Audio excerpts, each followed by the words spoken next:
എന്തു പറ്റി നിധി?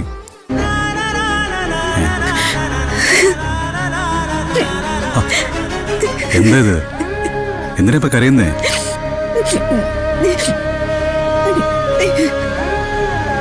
കരയാനും വേണ്ടി എന്താ ഉണ്ടായത്?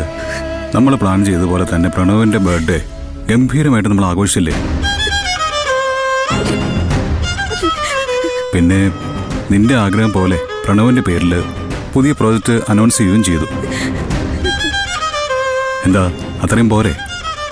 എന്നാലും ഫംഗ്ഷനിടയിൽ ഞാൻ കാരണം ഒരു പ്രശ്നം ഉണ്ടായില്ലേ ഗൗതം?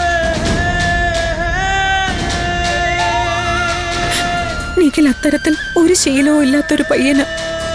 ഇന്നത്തെ കാലത്തെ പിള്ളേരുടെ ഒരു ദിശയിലും അവനില്ല. അവനെ വെച്ച് എന്നോട് പ്രതികാരം ചെയ്തു എന്നോർത്തപ്പോ എനിക്ക് സങ്കടം സഹിക്കാൻ പറ്റുന്നില്ല. ഒരു കാര്യം ഉറപ്പാണ് ഗൗതം, ആ ശിവാനിയും അമ്മയും ചേർന്ന് ഇതെല്ലാം ചെയ്തത്. ഗൗതമെങ്കിലും അവനെ കുറ്റപ്പെടുത്തരുത്, അത്രയും മതി എനിക്ക്. എനിക്ക് നിഖിലിനെ നന്നായിട്ട് അറിയാം. അത്തരത്തിലൊരു പയ്യനല്ല അവൻ. നീ പറഞ്ഞതുപോലെ ഇതൊക്കെ ചെയ്തത് ശിവാനി തന്നെയാ. കൂട്ടിന് അവളുടെ അമ്മയും കാണും. അതോർത്ത് നീ വിഷമിക്കണ്ട, എനിക്കെല്ലാം മനസ്സിലാവുന്നുണ്ട്.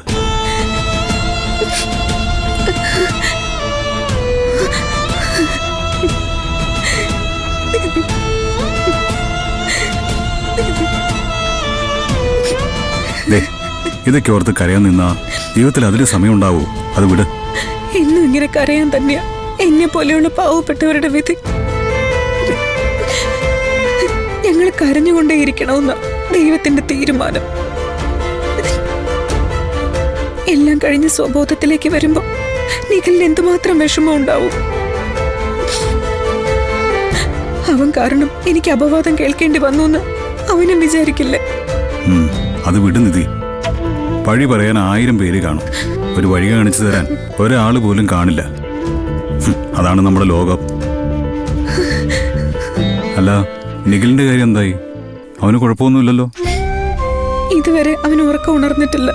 ഒന്ന് ആലോചിച്ച് നോക്ക് ഗൗതം, അവന്റെ ജീവന് തന്നെ എന്തെങ്കിലും ആപത്ത് സംഭവിച്ചിരുന്നെങ്കിലോ എന്ത് ചെയ്യുമായിരുന്നു? നീ സമാധാനായിട്ടിരിക്കെ. നാളെ അവനൊന്ന് ഹോസ്പിറ്റലിൽ കാണിക്കാം നമുക്ക്. എന്തെങ്കിലും കുഴപ്പമുണ്ടെങ്കിൽ ട്രീറ്റ്മെന്റും എടുക്കാം. അതൊന്നും ഓർത്ത് നീ വിഷമിക്കാതിരുന്നാൽ മാത്രം മതി. വാ.